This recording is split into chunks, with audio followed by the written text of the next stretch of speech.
मित्रों, स्वागत है आप सभी का आपके अपने YouTube चैनल PM क्लासेस में। मैं प्रवीण जैन आज आपके लिए सीटेट एग्ज़ाम 2019 से संबंधित बाल विकास एवं शिक्षा शास्त्र की वीडियो लेकर आया हूं। दोस्तों, सीटेट की यदि आप एग्ज़ाम दे रहे हैं तो आपके लिए महत्वपूर्ण वीडियो है, जो कि सीटेट की एग्ज़ाम डेट है 7 जुलाई 2019 आने ही वाली है। तो दोस्तों, आपके लिए यह बाल विकास से संबंधित बहुत ही इम्पोर्टेंट क्वेश्चन है, जो कि लेवल 1 और लेवल 2 दोनों के लिए ही इम्पोर्टेंट हैं। तो दोस्तों, आप वीडियो को पूरा देखें और देखने के साथ साथ आप हमारे चैनल को सब्सक्राइब भी कर लें, जिससे हमारे जो भी वीडियोस आएँ वह आप तक पहुंच सकें। बेल आइकन भी दबाएं, जिससे नोटिफिकेशन के माध्यम से आप तक वीडियो पहुंच सकें। तो आइए दोस्तों, देखते हैं बाल विकास एवं शिक्षा शास्त्र से संबंधित 30 इम्पोर्टेंट प्रश्नों को। पहला प्रश्न है, बाल केंद्रित शिक्षा में मूल्यांकन का सबसे कम महत्वपूर्ण कारण है। बाल केंद्रित शिक्षा में मूल्यांकन का सबसे कम महत्वपूर्ण कारण है उन लक्ष्यों की ओर उनकी प्रगति की निगरानी करना, या फिर उनके अधिगम और विकास के लिए लक्ष्य निर्धारित करने में छात्रों की सक्रिय भागीदारी, या फिर किसी भी अंतराल को संबोधित करने का निर्धारण, या फिर मुख्य सामग्री ज्ञान और कौशल। तो इसका राइट आंसर जो है दोस्तों, वह है मुख्य सामग्री ज्ञान और कौशल।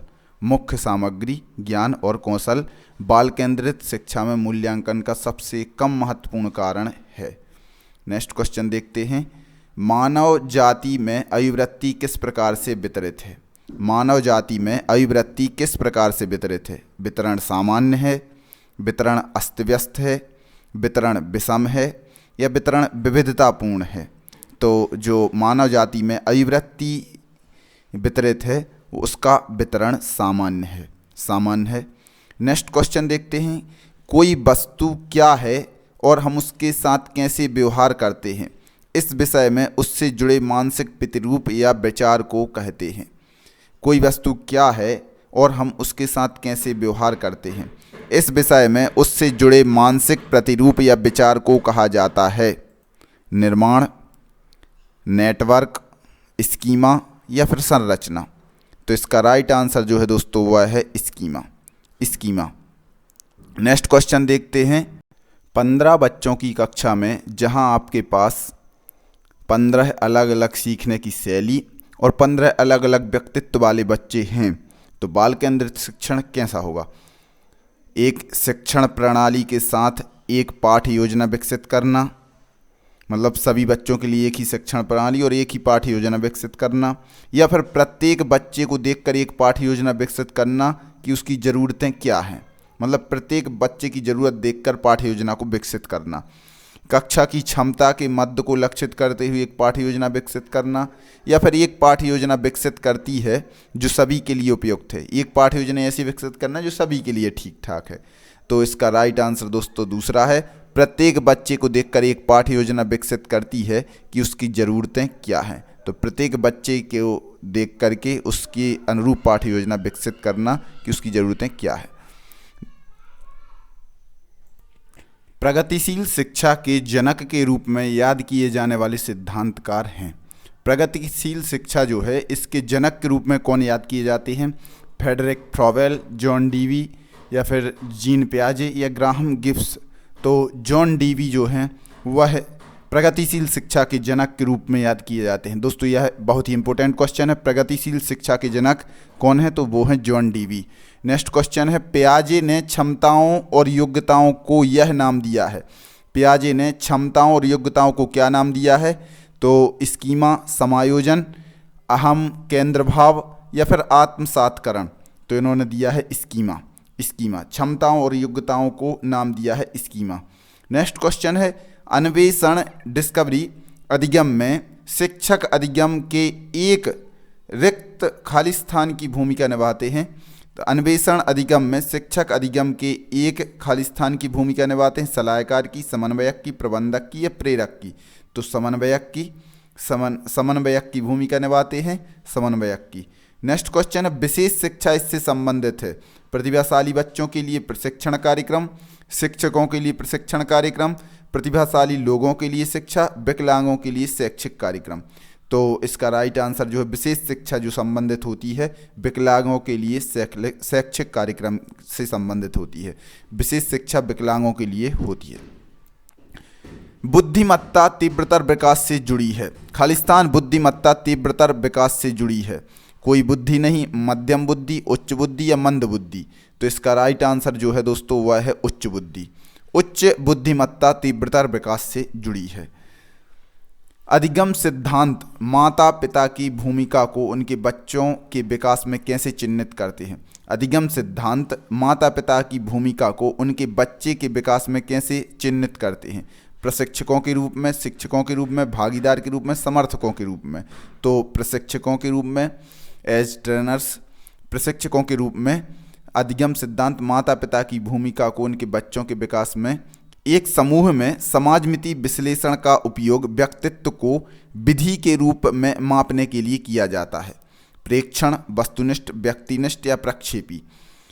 एक समूह में समाजमिति विश्लेषण का उपयोग व्यक्तित्व को खालिस्तान विधि के रूप में मापने के लिए किया जाता है। तो इसका राइट आंसर है वस्तुनिष्ठ विधि के रूप में मापने के लिए किया जाता है। नेक्स्ट क्वेश्चन है विलियमसन के अनुसार निम्नलिखित में से कौन निर्देशन परामर्श का लाभ है। विलियमसन के अनुसार निम्नलिखित में से कौन निर्देशन परामर्श का लाभ है। भावनात्मक पहलू के बजाय बौद्धिक पर जोर दिया जाता है, या फिर कुशल और आश्वस्त होने के लिए परामर्श लेने वाले का मार्गदर्शन नहीं करता है। परामर्श लेने वाले को निर्भर बनाना या पहल को दबाना। तो भावनात्मक पहलू के बजाय बौद्धिक पर जोर दिया जाता है। भावनात्मक पहलू के बजाय बौद्धिक पर जोर दिया जाता है, यह राइट आंसर है। आर्थोटिक उपकरणों को मुख्य रूप से खालिस्तान के लिए डिजाइन किया गया है। ऑर्थोटिक उपकरणों को मुख्य रूप से किसके लिए डिजाइन किया गया है।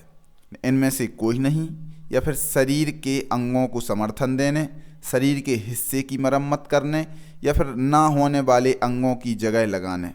तो इसका राइट आंसर है सपोर्ट अ बॉडी पार्ट। शरीर के अंगों को समर्थन देने के लिए, शरीर के अंगों को समर्थन देने के लिए डिजाइन किया गया है ऑर्थोटिक उपकरणों को।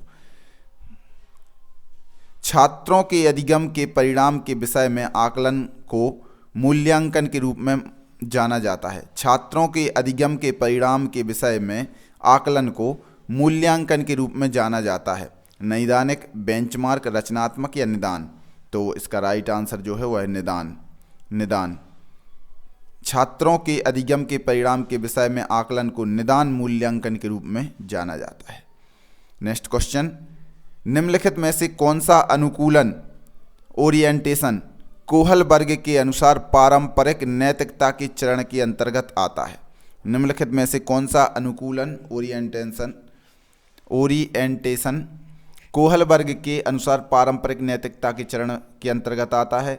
तो दंड एवं आज्ञा के प्रति अनुकूलन, या फिर सामाजिक सहानुभूति और विवेक, सार्वभौमिक नैतिक मूल्यों की नैतिकता, या फिर सहायक उद्देश्य और विनिमय।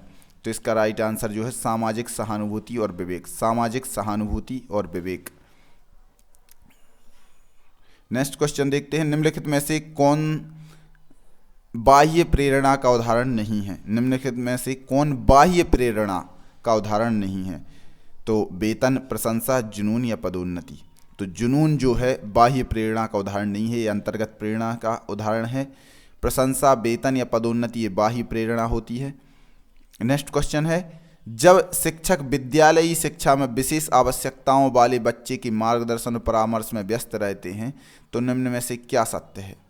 जब शिक्षक विद्यालयी शिक्षा में विशेष आवश्यकताओं वाले बच्चों की मार्गदर्शन और परामर्श में व्यस्त रहते हैं तो निम्न में से क्या सत्य है। शिक्षक का अपना व्यावसायिक विकास स्पष्ट है, या फिर शिक्षक प्रोत्साहन, मान्यता और पदोन्नति पा सकते हैं, या फिर शिक्षक के मार्गदर्शन में छात्र अधिगम की प्रक्रिया में सुरक्षित और अधिक व्यस्त महसूस करेंगे, या फिर शिक्षक के मार्गदर्शन में छात्रों को विशेष अवधान प्राप्त होता है। तो शिक्षक विद्यालयी शिक्षा में विशेष आवश्यकताओं वाले बच्चों की मार्गदर्शन और परामर्श में व्यस्त रहते हैं तो निम्न में से सत्य है। शिक्षक के मार्गदर्शन में छात्र अधिगम की प्रक्रिया में सुरक्षित और अधिक व्यस्त महसूस करेंगे। शिक्षक के मार्गदर्शन में छात्र अधिगम की प्रक्रिया, जो सीखने की प्रक्रिया में, वह सुरक्षित और अधिक व्यस्त महसूस करेंगे। यह राइट आंसर है। निम्नलिखित में से कौन सा सिद्धांत इस समझ को संदर्भित करता है कि वस्तुएं तब भी मौजूद रहती हैं जब उन्हें देखा या अनुभव नहीं किया जा सकता। वस्तुएं तब भी मौजूद रहती हैं जब उन्हें देखा या अनुभव नहीं किया जा सकता। तो संरक्षण, कौन सा सिद्धांत इस समझ को संदर्भित करता है? तो वह संरक्षण सिद्धांत है, या फिर वस्तु स्थायित्व सिद्धांत, मन का सिद्धांत, या जीववाद। तो इसका राइट आंसर जो है दोस्तों वस्तु स्थायित्व सिद्धांत। वस्तु स्थायित्व सिद्धांत। प्रयत्न त्रुटि अधिगम के थांडाइक सिद्धांत ने, प्रयत्न और भूल का जो सिद्धांत है थांडाइक सिद्धांत ने के महत्व पर जोर दिया है। किसके महत्व पर जोर दिया है? प्रेरणा के, पुरस्कार के, प्रशंसा के, या दंड के? तो इसका राइट आंसर है दोस्तों प्रेरणा। प्रयत्न और थांडाइक ने जो बिल्ली पर प्रयोग किया था वह यह था कि बिल्ली को एक पिंजरे में बंद कर दिया और बाहर उसके लिए खाना रख दिया। तो बिल्ली पहले तो प्रयत्न करती है, पहले बहुत प्रयत्न करती है बाहर निकलने का। एक बटन उसमें रहता है पिंजरे के अंदर, जो बटन दबता है और उसका दरवाज़ा खुल जाता है।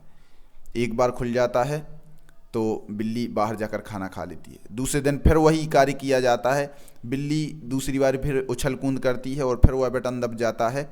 फिर वह बिल्ली बाहर दरवाज़ा खोलकर खाना खाती है।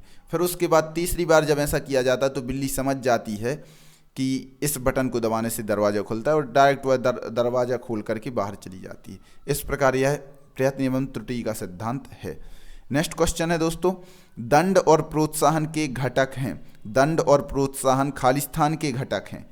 तो किस सिद्धांत के घटक हैं? व्यवहारवाद सिद्धांत, डिजाइन आधारित अनुसंधान विधि, या फिर मानवतावाद सिद्धांत, या संयोजकता सिद्धांत। तो इसका राइट आंसर है व्यवहारवाद सिद्धांत। दंड और प्रोत्साहन व्यवहारवाद सिद्धांत के घटक हैं। नेक्स्ट क्वेश्चन, बाल केंद्रित शिक्षा निम्न का उपयोग करता है। बाल केंद्रित शिक्षा निम्न का उपयोग करता है: विविध प्रदर्शन, वर्ष अंत मूल्यांकन, रैखिक मूल्यांकन, या अनुशासनात्मक बल। तो इसका राइट आंसर जो है विविध प्रदर्शन। विविध प्रदर्शन बाल केंद्रित शिक्षा निम्न उपयोग करता है, वह है विविध प्रदर्शन का उपयोग करता है। नेक्स्ट क्वेश्चन देखते हैं, ओसीडी का अर्थ क्या है? ओसीडी का अर्थ क्या है? Obsessive conduct disorder, obsessive compulsive disorder, oppositional compulsive disease, या फिर अपोजिशनल कॉग्निटिव डिसऑर्डर। तो इसका राइट आंसर जो है दोस्तों वह है obsessive compulsive disorder. Obsessive compulsive disorder. समान लिंग मित्रता के दौरान खालिस्तान के दौरान प्रबलित होती है। समान लिंग मित्रता खालिस्तान के दौरान प्रबलित होती है: प्रारंभिक किशोरावस्था, प्रारंभिक बचपन, मध्य किशोरावस्था, या फिर मध्य बचपन। प्रारंभिक किशोरावस्था, प्रारंभिक बचपन, मध्य किशोरावस्था, मध्य बचपन। तो इसका राइट आंसर जो है प्रारंभिक किशोरावस्था। प्रारंभिक किशोरावस्था समान लिंग मित्रता के दौरान प्रारंभिक किशोरावस्था के दौरान प्रबलित होती है। नेक्स्ट क्वेश्चन देखते हैं, किसी भी परिस्थिति में समायोजित होने वाले बच्चों के लचीलेपन को खालिस्तान के रूप में जाना जाता है। किसी भी परिस्थिति में समायोजित होने वाले बच्चे के लचीलेपन को किस रूप में जाना जाता है? दृढ़ता, वांछनीयता, अक्षमता, या फिर ढलनशीलता। तो वह है ढलनशीलता। ढलनशीलता मतलब जैसी भी परिस्थिति आएगी बच्चा वैसे अपने आप को ढाल लेगा, इसलिए ढलनशीलता का सिद्धांत यह ढलनशीलता के रूप में जाना जाता है। नेक्स्ट क्वेश्चन देखते हैं, प्रतिभाशाली बच्चे की पहचान करने में कौन सा IQ स्कोर प्रवृत्त होता है? प्रतिभाशाली बच्चे की पहचान करने में कौन सा IQ स्कोर प्रवृत्त होता है? तो वह है 170 या अधिक, या 130 या अधिक, 70 या अधिक, 120 या अधिक। तो 130 या इससे अधिक जो होता है वह प्रतिभाशाली बच्चे का पहचान कराने में IQ स्कोर होता है। नेक्स्ट क्वेश्चन है, शास्त्रीय अनुबंधन क्लासिकल कंडीशनिंग की प्रक्रिया के माध्यम से किस प्रकार की प्रतिक्रिया सीखी जाती है। शास्त्रीय अनुबंधन की प्रक्रिया के माध्यम से किस प्रकार की प्रतिक्रिया सीखी जाती है। असुविधाजनक प्रतिक्रिया, प्रबलित प्रतिक्रिया, वातानुकूलित प्रतिक्रिया या तटस्थ प्रतिक्रिया। तो इसका राइट आंसर जो है दोस्तों वह है वातानुकूलित प्रतिक्रिया, वातानुकूलित प्रक्रिया। शास्त्रीय अनुबंधन क्लासिकल कंडीशनिंग की प्रक्रिया के माध्यम से किस प्रकार की प्रतिक्रिया सीखी जाती है। तो वातानुकूलित प्रक्रिया, जैसी अनुकूल होगा वैसी प्रतिक्रिया होगी। किसी बच्चे की वृद्धि और विकास का अध्ययन करने का सर्वोत्तम तरीका है। किसी बच्चे की वृद्धि और विकास का अध्ययन करने का सर्वोत्तम तरीका क्या है। तुलनात्मक विधि, विकासात्मक विधि, सांख्यिकीय विधि या फिर मनोविश्लेषणात्मक विधि। तो इसका राइट आंसर जो है दोस्तों वह है विकासात्मक विधि। किसी बच्चे की वृद्धि और विकास का अध्ययन करने का सर्वोत्तम तरीका है विकासात्मक विधि, डेवलपमेंटल मेथड। नेक्स्ट क्वेश्चन, आवश्यकताओं का पदानुक्रम प्रेरणा का एक महत्वपूर्ण परिप्रेक्ष्य है जिसे इनके द्वारा प्रतिपादित किया गया था। आवश्यकताओं का पदानुक्रम प्रेरणा का एक महत्वपूर्ण परिप्रेक्ष्य है जिसे इनके द्वारा मतलब किनके द्वारा प्रतिपादित किया गया था। मास्लो, पियाजे, पावलोव या फिर फ्रायड। तो इसका राइट आंसर जो है दोस्तों वह है मास्लो। मास्लो के द्वारा यह प्रतिपादित किया गया था। प्रेरणा का एक महत्वपूर्ण परिप्रेक्ष्य मास्लो के द्वारा, आवश्यकताओं का पदानुक्रम प्रेरणा का एक महत्वपूर्ण परिप्रेक्ष्य है, यह प्रतिपादित किया गया मास्लो के द्वारा। निम्नलिखित में से कौन सी कार्य विधि ऑपरेशन हमें जानकारी को मान्य करने में मदद करती है। निम्नलिखित में से कौन सी कार्य विधि ऑपरेशन हमें जानकारी को मान्य करने में मदद करती है। मूल्यांकन, अपसारी चिंतन, अभिसारी चिंतन या फिर संज्ञान। दोस्तों यह इंपॉर्टेंट क्वेश्चन है, यह बार बार पूछा गया। तो यह है मूल्यांकन। कौन सी कार्य विधि है जो हमें जानकारी को मान्य करने में मदद करती है। तो वह है मूल्यांकन। मूल्यांकन। निम्नलिखित में से पारस्परिक सहयोग इसमें अधिक पाया जाता है।